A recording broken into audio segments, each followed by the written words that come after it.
Good evening. Tonight, we begin with something as extraordinary as it is haunting, a moment that reveals not just cracks in Putin's power structure, but the crumbling foundation of his entire regime and the secret internal conflict that is tearing Russia apart from within. Imagine this scene. It's 1:47 a.m. on November 3, 2024, in Moscow's Lefortovo district. A convoy of vehicles belonging to the FSB, Russia's Federal Security Service, speeds through empty streets toward a compound controlled by the Russian National Guard, the Rosgvardia.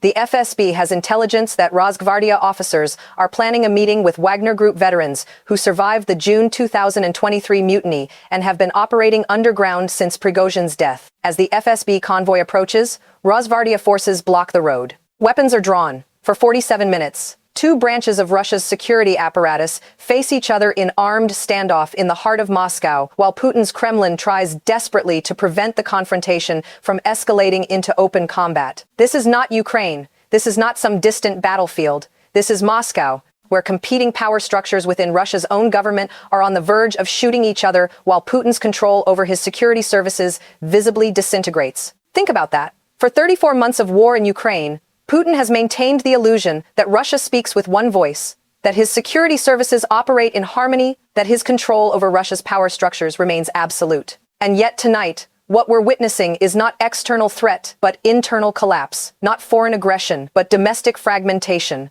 not Ukrainian attacks, but Russian-on-Russian confrontation, as different factions within Putin's regime begin fighting each other for control, for resources, for survival in a system that is crumbling under the weight of its own corruption and the catastrophic failures of Putin's war. This is not about a single standoff or even a single night of tension between security services. It's about the fundamental breakdown of the authoritarian structures Putin spent 2 decades building. Structures that are now turning against each other as the war drains Russia's resources, and Putin's ability to maintain control over competing power centers deteriorates with each passing month. This is not about reform or reorganization. It's about the beginning stages of regime collapse, when the security services that enforce authoritarian rule start fragmenting into competing factions, when loyalty to Putin becomes less important than survival, when the question shifts from how do we win Putin's favor to how do we position ourselves for what comes after Putin? Ukraine has effectively demonstrated that Putin's military is hollow, that his promises are empty, that his war is unwinnable. Now Russia's own security apparatus is demonstrating that Putin's control over Russia itself is far more fragile than anyone outside the Kremlin understood. To understand what makes this extraordinary internal conflict so significant, we need to understand how Putin built his power and why that power structure is now consuming itself. Putin rose to power in 1999 by positioning himself as the strong man who would restore order after the chaos of the Yeltsin years. He built his regime on a foundation of competing security services and power structures that he carefully balanced against each other, ensuring that no single institution could challenge him. The FSB, inheritor of the KGB's domestic security functions, became Putin's eyes and ears inside Russia. The SVR handled foreign intelligence. The GRU managed military intelligence. The National Guard, created in 2016, served as Putin's personal army, loyal to him above all other institutions. The regular military answered to the defense ministry, and groups like Wagner, officially private military companies, operated in gray zones, doing Putin's dirty work while maintaining deniability. This system worked as long as Putin could reward loyalty, punish disloyalty, and ensure that each power center understood that challenging Putin meant destruction. Here's the first hook, and it's crucial. The war in Ukraine has broken this carefully balanced system by creating conditions where different power centers compete for scarce resources, blame each other for failures, and question whether loyalty to Putin serves their survival better than positioning for Putin's eventual fall. The FSB blames the military for battlefield failures. The military blames the FSB for intelligence failures. The National Guard blames Wagner for creating chaos. Wagner veterans blame everyone for Prigozhin's death. And beneath all these institutional conflicts runs a deeper current. Everyone understands that Russia is losing, that Putin's war has been catastrophic for Russia, and that someone will eventually pay the price for this disaster. The question each power center asks is not how do we win, but how do we avoid being the scapegoat when this ends? Let me be very specific about what's happening inside Russia's power structures, because the details reveal a pattern of institutional breakdown that historians will recognize as typical of authoritarian collapse. The November 3rd confrontation was not isolated. It was the latest and most visible incident in an escalating series of conflicts between Russian security services over the past 6 months. In July 2024, FSB officers arrested 3 National Guard commanders on corruption charges that everyone understood were politically motivated, charges related to embezzlement of funds meant for equipment procurement, but which really stemmed from disputes over control of lucrative smuggling operations. In August, National Guard forces raided an FSB safe house in St. Petersburg and detained FSB officers on weapons charges, discovering a cache of arms that the National Guard claimed were illegal,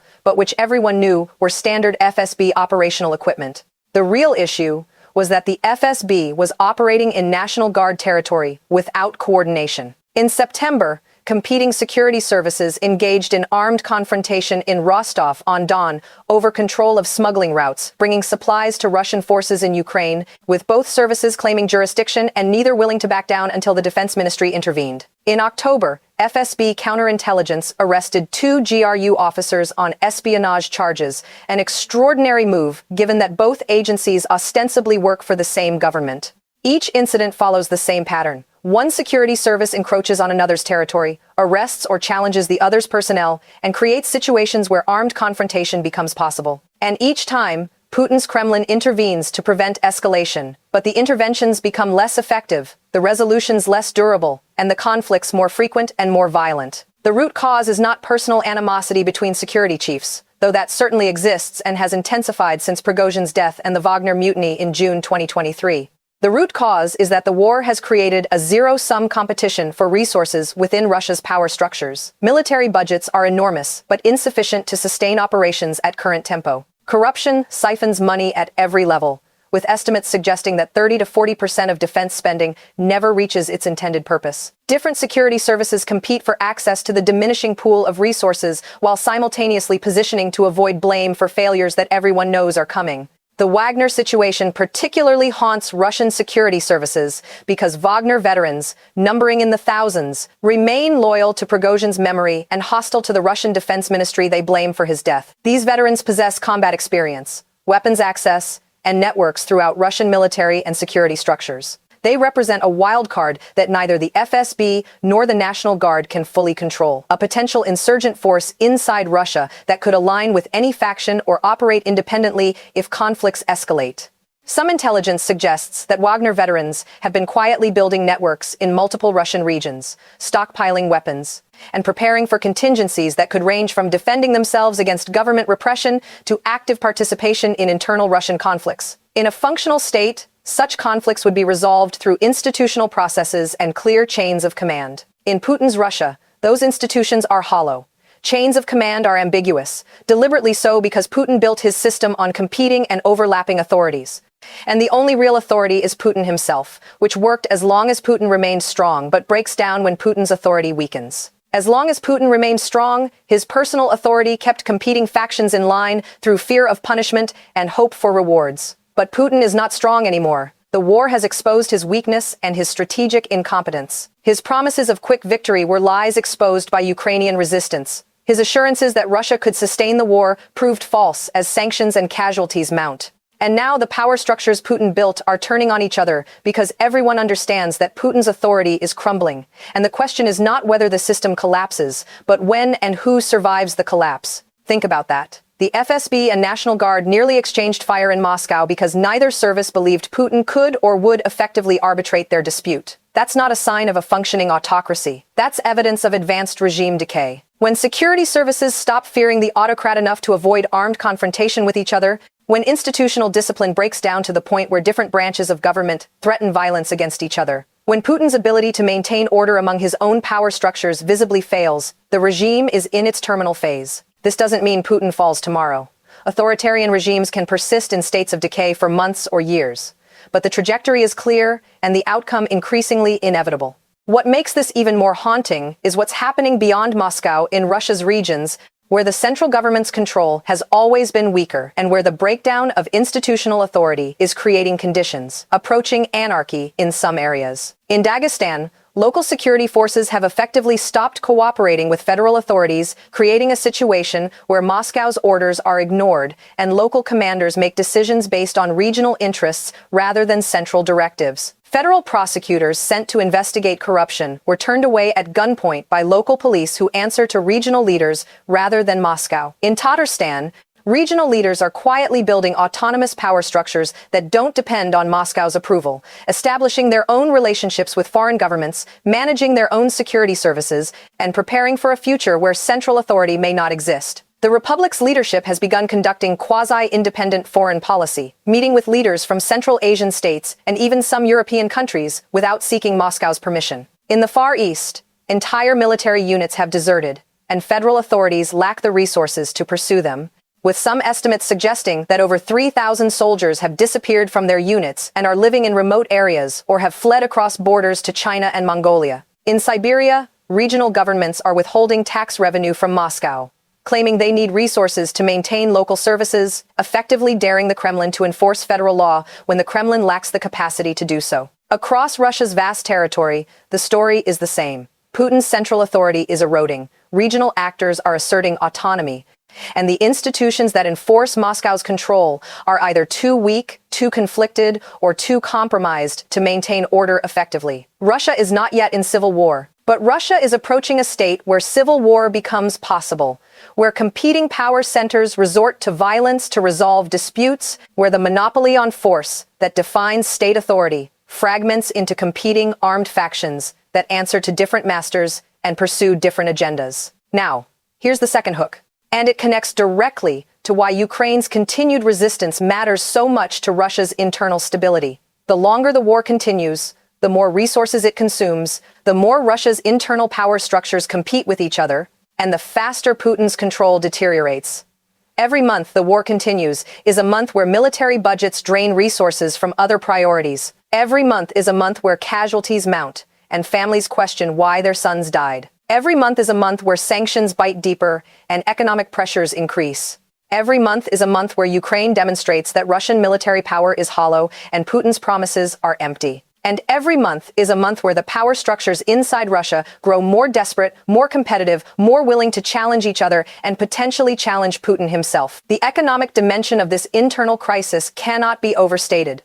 Russia's economy operates on a war footing, with enormous portions of GDP directed toward military production. That economic mobilization creates winners and losers. Defense industries grow wealthy while everyone else suffers. Security services compete for budget allocations. Regional governments struggle to maintain basic services. Ordinary Russians face inflation and shortages. When economic resources become scarce, patronage systems break down. Security services start competing with each other for survival rather than competing for Putin's favor. And violence that authoritarian regimes normally direct outward starts turning inward as different factions fight each other for control of shrinking resources. Let me paint you a more complete picture of what resilience means in this context, because Ukraine's ability to continue fighting effectively, despite enormous disadvantages, creates the conditions under which Russia's internal contradictions become unsustainable. If Russia had defeated Ukraine quickly, as Putin expected, Russian security services would have celebrated victory, shared in the spoils, and maintained cohesion. If Russia had achieved a negotiated settlement on favorable terms,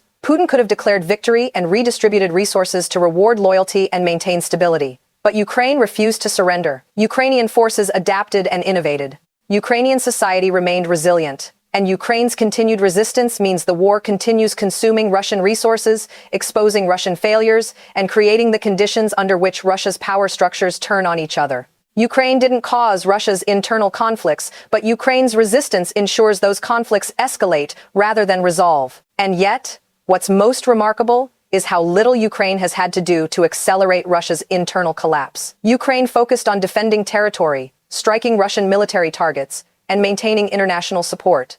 Ukrainian forces didn't need to infiltrate Russian security services or foment internal conflict. Russia's power structures are fragmenting on their own because the system Putin built was always fundamentally unstable, held together only by Putin's personal authority and the resources he could distribute to maintain loyalty. The war stripped away both. Putin's authority is revealed as hollow when his strategic judgments produce catastrophic failures.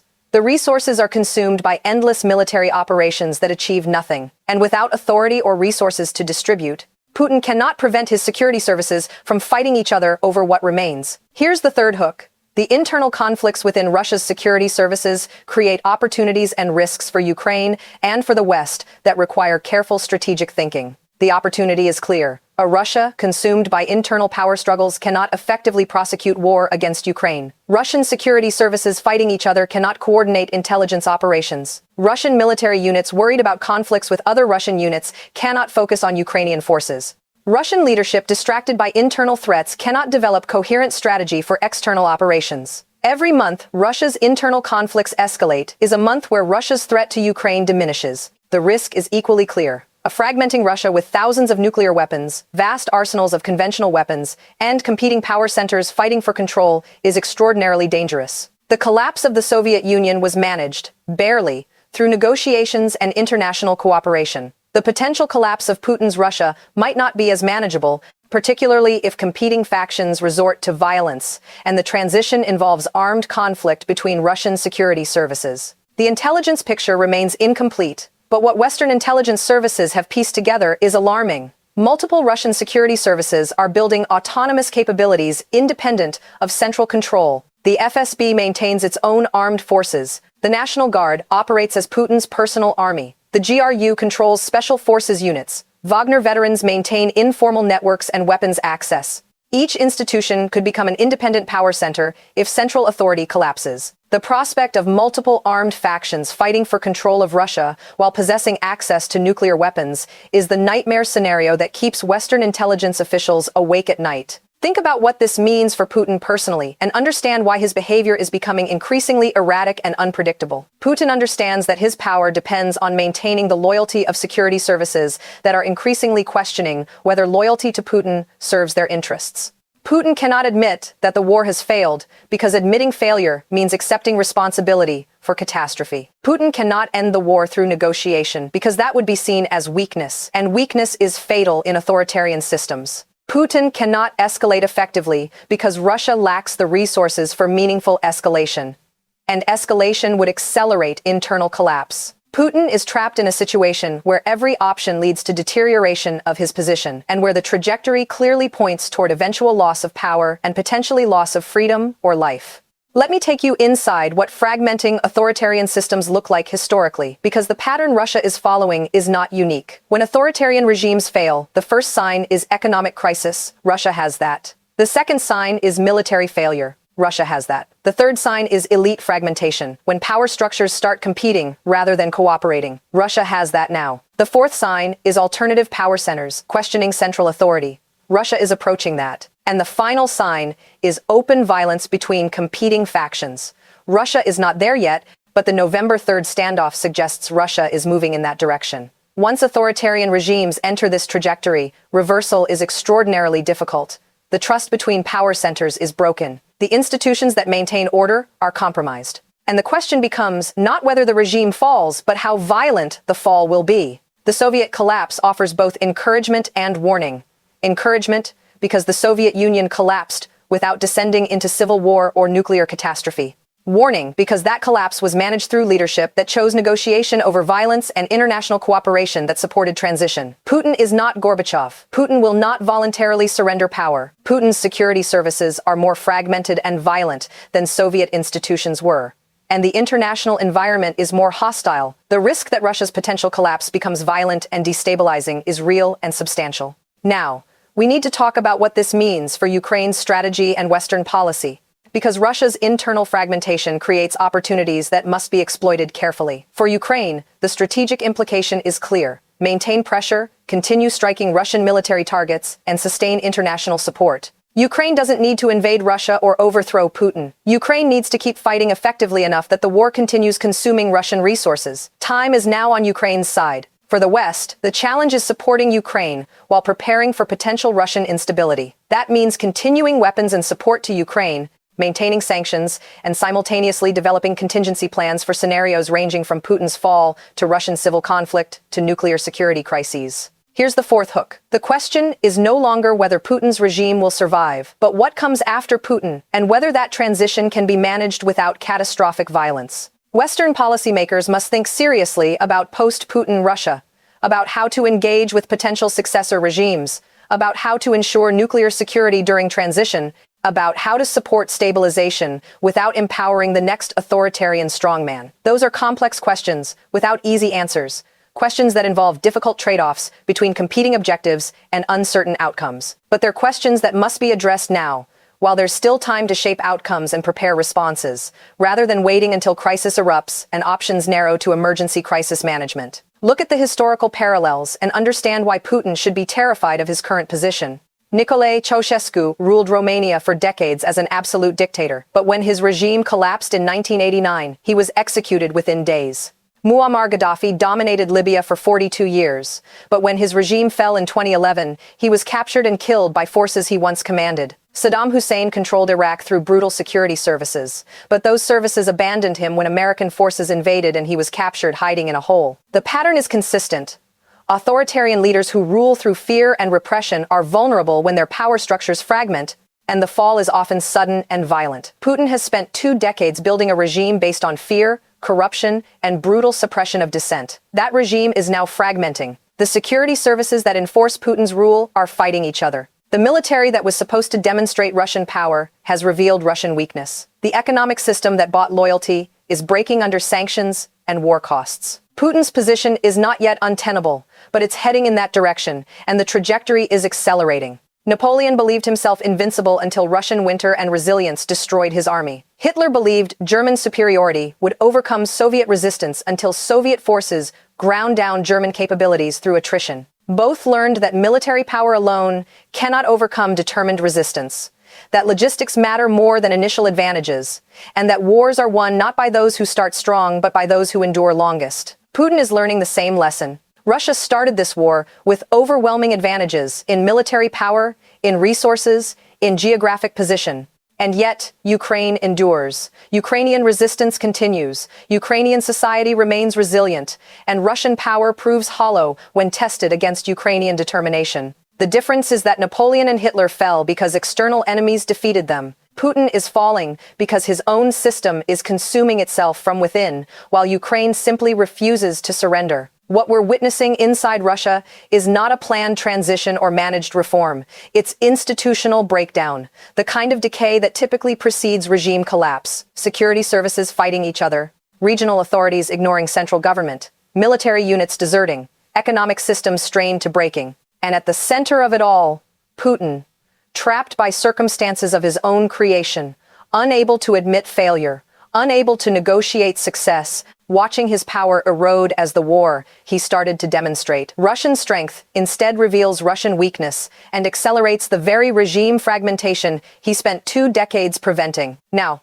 let me bring this full circle to where we started tonight. To that moment at 1:47 a.m. on November 3rd, when Russian security services nearly opened fire on each other in Moscow, while Putin's control over his own government visibly disintegrated. What that moment represents is not just institutional conflict or bureaucratic rivalry. What that moment represents is the beginning of the end of Putin's regime, the point at which internal contradictions become unsustainable and competing power centers start preparing for post-Putin Russia rather than continuing to serve Putin's interests. This doesn't mean Putin falls tomorrow. Authoritarian regimes in decay can persist for months or years. But the direction is clear and increasingly irreversible. Think about what it means that Russian security services no longer fear Putin enough to avoid armed confrontation with each other. Think about what it means that institutional discipline has broken down to the point where violence between government agencies becomes possible. Think about what it means that Putin's authority, which once held Russia's competing power structures in careful balance, can no longer prevent them from fighting each other over resources and positioning. That's not a functioning autocracy. That's a regime in terminal decline. And the catalyst for that decline is not internal reform or external invasion, but Ukraine's refusal to surrender despite overwhelming odds, Ukraine's continued resistance despite enormous suffering, Ukraine's determination to fight for sovereignty and freedom no matter how long it takes. And here's the profound truth about authoritarian collapse. It often comes suddenly after long periods of apparent stability. The Soviet Union seemed eternal until it dissolved in months. Ceausescu seemed invincible until he was executed days after his security forces abandoned him. Gaddafi's regime appeared unshakable until it collapsed in a civil war that ended with his death. The pattern is consistent.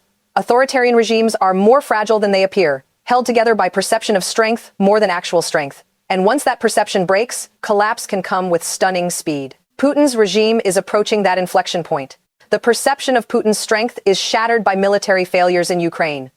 The institutional structures that maintain control are fragmenting. And the question is shifting from whether Putin's regime will survive to what comes after and whether the transition can be managed peacefully. This is where moral clarity meets strategic reality. Ukraine did not cause Russia's internal conflicts. Putin caused them by launching a catastrophic war of aggression based on lies about Ukrainian weakness and Russian strength. Ukraine simply refused to surrender to aggression, refused to accept occupation, refused to abandon sovereignty. That refusal, that resilience, that determination to fight for freedom despite overwhelming odds, created the conditions under which Putin's lies are exposed. Russian weakness is revealed, and Russia's internal power structures turn on each other. Ukraine is not trying to destroy Russia. Ukraine is trying to survive Russian aggression. But Ukrainian resistance is accelerating Russia's self-destruction, because Putin's regime was always built on foundations of sand, held together only by the illusion of strength, and that illusion cannot survive contact with Ukrainian reality. You can build power structures on fear and corruption, but you can't maintain them when your strategic failures expose weakness. You can balance competing institutions against each other, but you can't prevent them from fighting when resources become scarce and your authority erodes. You can start wars to demonstrate strength, but you can't prevent those wars from revealing weakness when your enemy refuses to cooperate with your narrative of easy victory. Putin is learning these lessons as his regime fragments around him. And with every month, the war continues. With every Ukrainian success and Russian failure, with every sign of internal conflict within Russia's power structures, Putin's position deteriorates and the likelihood of regime collapse increases. The trajectory is clear. Russia's internal conflicts will escalate. Putin's control will continue eroding. The question of succession will become more urgent. And eventually, whether through coup, revolt, assassination, or some other mechanism, Putin's regime will end. What comes after remains uncertain. But what is certain is that Putin's decision to invade Ukraine will be remembered not as the moment Russian power was restored, but as the moment Putin's regime began its terminal decline, destroyed not by external enemies, but by the internal contradictions that Putin's catastrophic war exposed and accelerated. I'm Rachel Maddow. Thank you for being here. Stay informed, and good night.